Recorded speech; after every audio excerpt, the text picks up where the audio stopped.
Kesultanan Serdang. Bagian 1. Pelarian Putra Mahkota Delhi.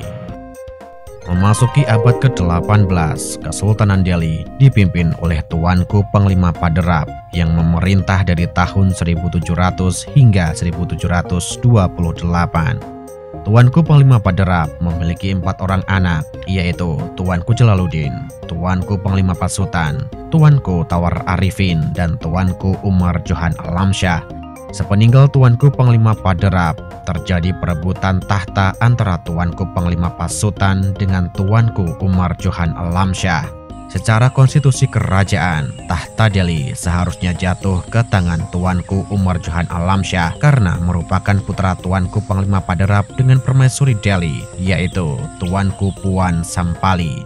Sedangkan Tuanku Panglima Pasutan adalah putra dari selirnya.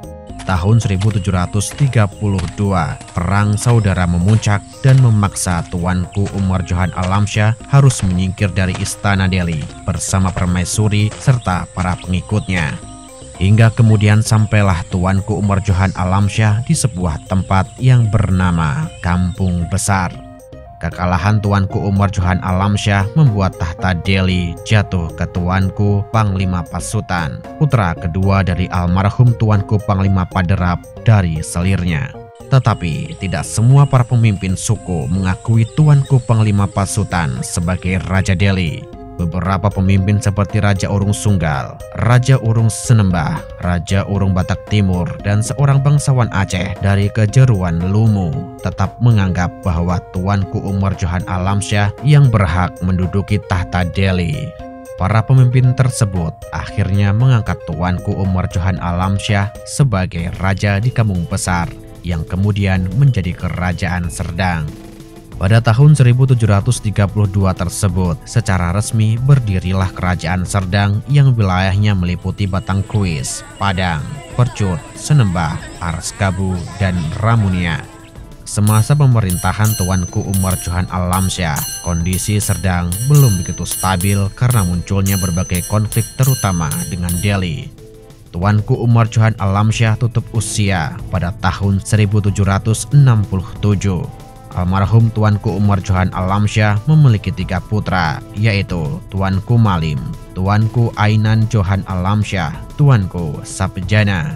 Tahta Serdang dilanjutkan oleh putra kedua, yaitu Tuanku Ainan Johan Alamsyah karena putra pertama, Tuanku Malim, menolak menduduki tahta. Pada masa pemerintahan Tuanku Ainan Johan Alamsyah inilah, wilayah Serdang mengalami perluasan hingga ke Perbaungan. Bergabungnya Perbaungan ke dalam wilayah Serdang terjadi karena adanya ikatan perkawinan. Tuanku Ainan Johan Alamsyah menikah dengan Tuanku Puan Sri Alam, putri dari Perbaungan. Setelah situasi Serdang mulai stabil, Tuanku Ainan Johan Alamsyah membentuk lembaga orang besar berempat yang terdiri dari 4 pemimpin wilayah di Serdang. Lembaga tersebut terdiri dari Pangeran Muda yang memimpin di Sungai Tuan, Datuk Maha Menteri yang memimpin di Arskabu, Datuk Paduka Raja yang memimpin di Batangkuis, dan Sri Maharaja yang memimpin di Ramunia. Pembentukan lembaga orang besar berempat ini selain untuk membantu jalannya pemerintahan juga berfungsi sebagai lembaga perwakilan dari rakyat Serdang. Dalam masa-masa ini, Tuanku Ainan Johan Alamsyah memadukan antara hukum adat dengan hukum Islam. Hal ini mengacu pada pepatah Melayu yang berbunyi, adat Melayu bersendikan hukum syara dan syara bersendikan kitabullah.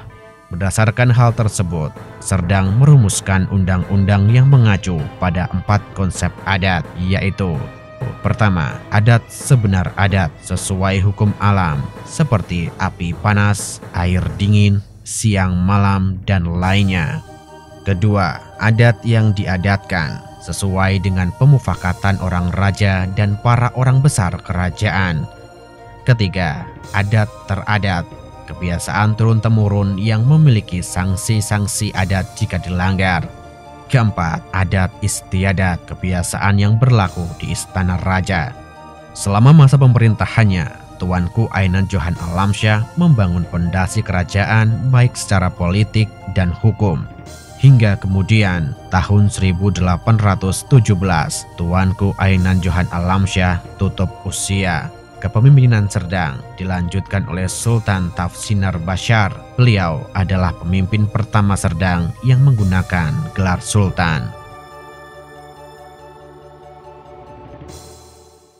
Jika Anda suka video kami, jangan lupa untuk subscribe, like, dan memberi komentar. Nyalakan loncengnya agar mendapatkan notifikasi dari video terbaru kami. Terima kasih.